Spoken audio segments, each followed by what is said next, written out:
Hello, नमस्कार, सत श्री अकाल, अस्सलाम वालेकुम। कैसे हैं आप सभी। स्वागत है आपका दोबारा से आपके इस पर्टिकुलर चैनल पे जहां पर हम कर रहे हैं लॉ एंट्रेंस एग्जामिनेशन की तैयारी। And at this moment of time हम कर रहे हैं MHCET की तैयारी। एंड MHCET की तैयारी के दौरान हमने कॉन्ट्रैक्ट के बारे में पढ़ा। हमने पूरा का पूरा कॉन्स्टिट्यूशन जो है वो पढ़ चुके हैं। हमने अभी कॉन्ट्रैक्ट शुरू किया है जहां पर हमने ऑफर क्या होता है, एक्सेप्टेंस क्या होता है, इन चीजों को समझा। उसके बाद हम आगे बढ़े और हमने देखा कि रिवोकेशन ऑफ ऑफर कैसे होता है, कम्युनिकेशन ऑफ ऑफर कब कंप्लीट होता है, कम्युनिकेशन ऑफ एक्सेप्टेंस कब कंप्लीट होता है। ये वो सारी चीजें हैं जो हम ऑलरेडी यहां पर कवर कर चुके हैं।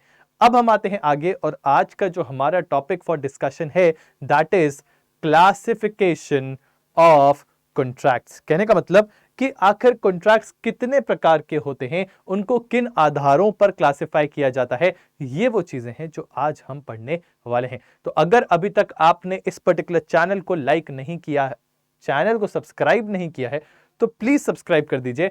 इस वीडियो को लाइक नहीं किया है तो वो लाइक बटन को हिट कर दीजिए। And at the same time इस वीडियो को शेयर करें अपने फ्रेंड्स एंड फैमिली के साथ जो कि प्रिपेयर कर रहे हो इस प्रकार के लॉ एंट्रेंस एग्जामिनेशन से के लिए, ताकि उन तक भी ये वैल्यूएबल इंफॉर्मेशन जो है वो पहुंच सके। तो यहां पर आज हम शुरुआत करेंगे इस सेशन की with identifying the basis for classification. जब हम बात करते हैं कि आखिर कॉन्ट्रैक्ट्स को किन आधारों पर बांटा जा सकता है, तो मेजरली 3 आधार हमको यहां पर नजर आते हैं। सबसे पहला है on the basis of the enforceability, कि क्या उनको एनफोर्स कराया जा सकता है या नहीं कराया जा सकता है। तो on the basis of the enforceability हमने सबसे पहले इन कॉन्ट्रैक्ट्स को बांट रखा है। सेकेंडली हमने इनको बांट रखा है on the mode of formation, कि किस तरह से उनको बनाया गया है। And third on the basis of the performance, कि उनका परफॉर्मेंस जो है वो पूर्ण हो चुका है या आधा हो चुका है, थोड़ा सा बचा हुआ है। ये वो सारी चीजें हैं जिनको यहां पर हम जो है इन डिटेल आज पढ़ने वाले हैं। तो सबसे पहले शुरुआत करते हैं ऑन द बेसिस ऑफ एनफोर्सिएबिलिटी। अगर एनफोर्सिबिलिटी के आधार पर देखा जाए तो कॉन्ट्रैक्ट्स अलग अलग प्रकार के होते हैं। फॉर एग्जांपल सबसे पहला जो होता है वो है वैलिड कॉन्ट्रैक्ट। वैलिड कॉन्ट्रैक्ट क्या होता है, मैंने आप लोगों को बता रखा है। Section 10 of the Indian contract act बताता है about what, about the essentials of a valid contract. Essentials of a valid contract में क्या क्या चीजें आती हैं सर। सबसे पहले आता है कि एक ऑफर होना चाहिए, एक्सेप्टेंस होना चाहिए, कॉम्पिटेंट पार्टीज होनी चाहिए, लॉफुल ऑब्जेक्ट होना चाहिए, लॉफुल कंसिडरेशन होना चाहिए, and that particular contract should not be for something which is prohibited by law. ये है एसेंशियल्स। अगर एक कॉन्ट्रैक्ट में ये सारे के सारे एसेंशियल्स वैलिड तरीके से दिए हुए होते हैं तो उसको हम क्या कहते हैं सर, उसको हम वैलिड कॉन्ट्रैक्ट के नाम से जानते हैं।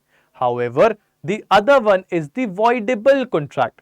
When we are saying voidable, यानी ये वो कॉन्ट्रैक्ट है जो अभी तो वैलिड नजर आ रहा है बट आगे जाके ये वॉइड बन सकता है। एंड वॉइड कब बनेगा सर, वॉइड बन सकता है at the discretion of the other party. For example A और बी के बीच कॉन्ट्रैक्ट होता है relating to sale of a car. A कहता है कि मैं बी तुम्हारी कार को 5 लाख रुपीस में खरीदना चाहता हूं और बी जो है वो उसको 5 लाख रुपए में बेच देता है।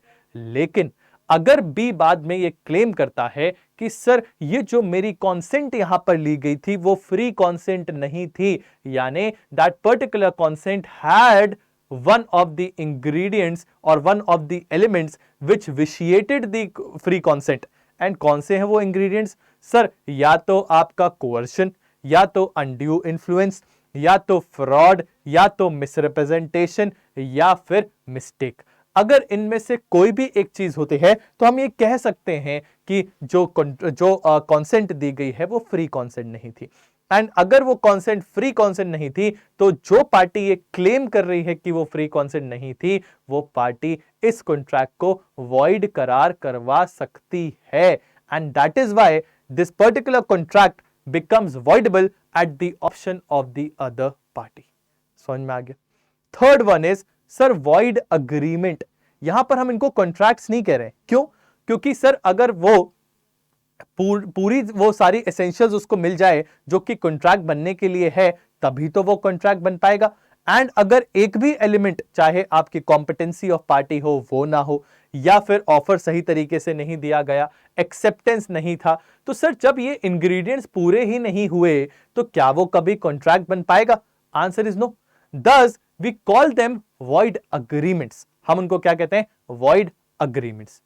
इसके बाद अब आप आगे देखोगे तो आपको दिखेगा इल्लीगल कॉन्ट्रैक्ट, यानी इसमें वो सारी चीजें हैं जो कॉन्ट्रैक्ट पूरा होने के लिए हैं, बट ये जो कॉन्ट्रैक्ट हो रखा है वो कुछ ऐसी चीज के लिए हो रखा है जो कि इल्लीगल है, जो कि इल्लीगल है। तो ऐसे कॉन्ट्रैक्ट्स को हम इल्लीगल कॉन्ट्रैक्ट्स के नाम से जानते हैं। नेक्स्ट इज द अनएनफोर्सेबल कॉन्ट्रैक्ट, यानी ये वो कॉन्ट्रैक्ट है जिसमें सारी चीजें कॉन्ट्रैक्ट के लिए जो एसेंशियल है वो सब कुछ है, बट डिस्पाइट ऑफ दैट इसको एनफोर्स नहीं कराया जा सकता। क्यों? Because of some of the technicalities which are missing there. And what are these some of the technicalities that we are talking about? Sir हो सकता है कि स्टैंप ड्यूटी जो है वो पे नहीं करी गई थी, सिग्नेचर्स जो है वो प्रॉपर तरीके से नहीं थे, यानी जो ये टेक्निकलिटीज हैं इनमें होने वाले इशू की वजह से अगर आप एनफोर्स नहीं करवा पा रहे हैं अपने कॉन्ट्रैक्ट को, तो वो कॉन्ट्रैक्ट अनएनफोर्सेबल कॉन्ट्रैक्ट जो है वो बन जाएगा। ठीक है, सो आई बिलीव आपको ये समझ में आया होगा। On the basis of enforceability कितने तरीके से बांटा गया है? सब वैलिड कॉन्ट्रैक्ट, या फिर आपका वॉइडेबल कॉन्ट्रैक्ट, या फिर आपका वॉइड अग्रीमेंट, या फिर देखेंगे तो इलीगल कॉन्ट्रैक्ट, और लास्ट में आता है आपका अनएनफोर्सेबल कॉन्ट्रैक्ट। ठीक है, इसके बाद आगे बढ़ते हैं। सर अब देखते हैं दूसरा basis, on the basis of the formation. Formation किस प्रकार से देखा जाएगा? सर दो तरीके से। कॉन्ट्रैक्ट जब बनता है तो या तो वो एक्सप्रेस्ड कॉन्ट्रैक्ट हो सकता है, या फिर वो इंप्लाइड कॉन्ट्रैक्ट हो सकता है। एक्सप्रेस्ड कॉन्ट्रैक्ट का मतलब होता है जहां पर आपने अपने ऑफर को, एक्सेप्टेंस को, इन चीजों को वर्ड्स में बोल रखा है। अब चाहे वो आपने स्पोकन तरीके से बोला हो, चाहे वो आपने लिखित रूप से दिया हो, अगर आपने अपने टर्म्स ऑफ द कॉन्ट्रैक्ट को डिस्कस कर रखा है इन वर्ड्स, तो उसको हम कहेंगे सर कि ये एक्सप्रेस कॉन्ट्रैक्ट है। For example, I want to buy your house for 1 crore rupees, and ये बंदा बोलता है I am ready to give my house to you for 1 crore rupees. तो यहां पर जो टर्म्स है वो कैसे हैं सर? मौखिक रूप से बोले गए हैं, यानी एक्सप्रेस किए गए हैं। वेर एज दूसरे काइंड ऑफ कॉन्ट्रैक्ट्स होते हैं जिनको हम इंप्लाइड कॉन्ट्रैक्ट्स के नाम से जानते हैं। इंप्लाइड कॉन्ट्रैक्ट्स वो कॉन्ट्रैक्ट्स होते हैं जो कि अदर देन इन वर्ड्स बनाए गए हैं। कहने का मतलब यहां पे किसी ने एक्सप्रेस नहीं किया। फॉर एग्जाम्पल, एक बस है जो जा रही है दिल्ली टू जयपुर, आप अगर उस बस में जाके बैठ जाते हैं और फिर उसके बाद आप जयपुर में उतरते हैं, दैट मीन्स कि ये इंप्लाइड था कि आपको वहां से वहां तक जाना है, आपने बस की सर्विस ली है, now you will have to pay for that service, right? आप बाद में ये नहीं बोल सकते अरे हमारे बीच कोई कॉन्ट्रैक्ट नहीं था। क्यों? क्योंकि भले ही आपने एक्सप्रेस नहीं किया, भले ही आपने एक्सप्रेस नहीं किया, but still what was there sir? It was implied by the act that you have done. ठीक है, तो contracts on the basis of formation दो प्रकार के होते हैं, ईदर एक्सप्रेस्ड या फिर इंप्लाइड। इसके बाद सर आप आगे आएंगे तो आप देख सकते हैं on the basis of performance. On the basis of performance contracts को अलग अलग हिस्सों में बांटा गया है। फॉर एग्जांपल, एग्जीक्यूटेड कॉन्ट्रैक्ट्स या एग्जीक्यूटरी कॉन्ट्रैक्ट, एग्जीक्यूटेड कॉन्ट्रैक्ट या फिर एग्जीक्यूटरी कॉन्ट्रैक्ट। जब हम बात करते हैं एग्जीक्यूटेड कॉन्ट्रैक्ट की, तो बेसिकली ये वो कॉन्ट्रैक्ट है जिसमें पार्टीज ने अपने ऑब्लिगेशंस को फुलफिल कर दिया है। जैसे कि मैं आपको 5,000 रुपए दूंगा, उसके बदले में आप मुझे 50 kgs ऑफ राइस दोगे। तो जैसे ही मैंने 5,000 रुपए दिए, सामने वाली पार्टी ने 50 kgs ऑफ राइस दिया, दोनों के ऑब्लिगेशंस यहां फुलफिल हो चुके हैं, तो that contract will be known as executed contract, जो एग्जीक्यूट किया जा चुका है।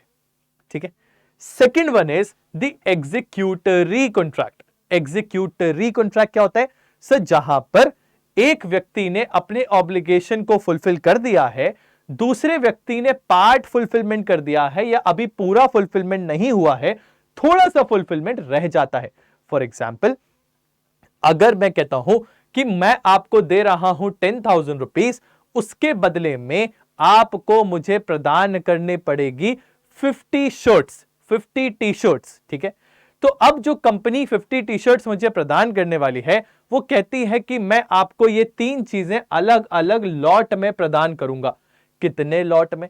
सर 3 अलग अलग लॉट्स आपको यहां पर देखने को मिलेंगे एंड इस तरीके से 3 लॉट में सामान आएगा अलग अलग डेट में। पहला लॉट आ जाने के बाद अभी भी 2 लॉट बचे हैं, तो उस कॉन्ट्रैक्ट को हम क्या बोलेंगे जिस कॉन्ट्रैक्ट में अभी fulfilment of the obligations of the parties बचा है? सर उस कॉन्ट्रैक्ट को हम जानेंगे with the name of executory contract. Executory contract यानी अभी जो पार्टीज की ऑब्लिगेशन है वो पूरी तरीके से फुलफिल नहीं हुई है, but still it is being fulfilled, it is being fulfilled. ठीक है जी।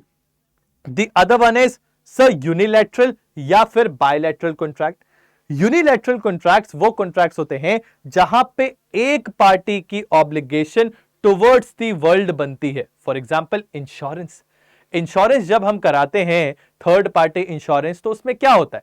सर उसमें हम ये कहते हैं कि अगर हमारी गाड़ी का एक्सीडेंट हो जाता है और उससे किसी और पार्टी को नुकसान पहुंचता है तो हमारी इंश्योरेंस कंपनी उनको पे करेगी। So that is a kind of a unilateral service that they are giving. ठीक है, यूनिलैटरली वो वादा कर रहे हैं। ठीक है, तो यूनि यानी वन, यानी where one party is obliged to pay और one party is obliged to perform, that is known as unilateral contract. The other one is bilateral contract. Bilateral, मैं आपको 200 रुपए दूंगा, उसके बदले में आप 5 kgs ऑफ पोटैटोज मुझे दोगे। तो दोनों ही पार्टीज के ऑब्लिगेशन यहां दिख रहे हैं। एक पार्टी 200 रुपीज दे रही है तो दूसरी पार्टी 5 kgs ऑफ पोटैटोज यहां पर दे रही है। तो दोनों को ही अपने अपनी ड्यूटी परफॉर्म करनी है, यानी 2 लोग परफॉर्म कर रहे हैं, इसलिए इसको 2 दैट इज बाय। एंड किस प्रकार का कॉन्ट्रैक्ट बोला जा रहा है? So the bilateral contracts. ठीक है, सो आई बिलीव कि आपको ये सारी चीजें समझ में आए होंगी कि कितने प्रकार के अलग अलग कॉन्ट्रैक्ट्स होते हैं। अब इनके बारे में आप थोड़ा सा डिटेल में और पढ़ लीजिएगा, otherwise you are good to go with this much information. आपको वहां पे सिर्फ आइडेंटिफाई करने को आएगा कि किस कॉन्ट्रैक्ट को हम किस प्रकार का कॉन्ट्रैक्ट जो है वो कंसिडर करते हैं। ठीक है, with this I am signing of. Thank you so very much for joining, but before going I want to highlight some important information and ये information ये है कि वो बच्चे जो कि तैयारी कर रहे हैं क्लैट की, जो कि तैयारी कर रहे हैं लीगल रीजनिंग की, सर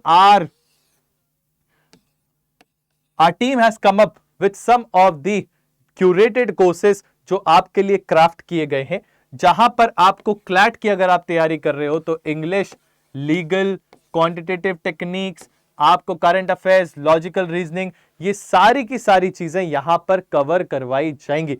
सो आपको क्या करना है? सर ये प्राइस थोड़ा सा ज्यादा दिख रहा है तो इसको कम करना है।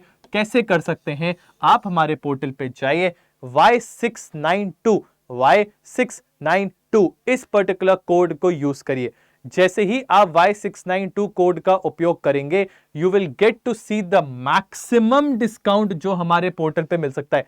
इससे ज्यादा डिस्काउंट आपको देखने को नहीं मिलेगा कहीं पे भी, इस कोड के उपयोग करने पे जो मिलेगा। तो इसीलिए जाइए, अगर आप कर रहे हैं इसकी तैयारी तो सर ये नियर अबाउट 11,000 रुपीज आ जाएगा, ये नियर अबाउट 4,000 रुपीज आ जाएगा। तो आप अपनी तैयारी अफोर्डेबल बना सकते हैं by just using this code Y692।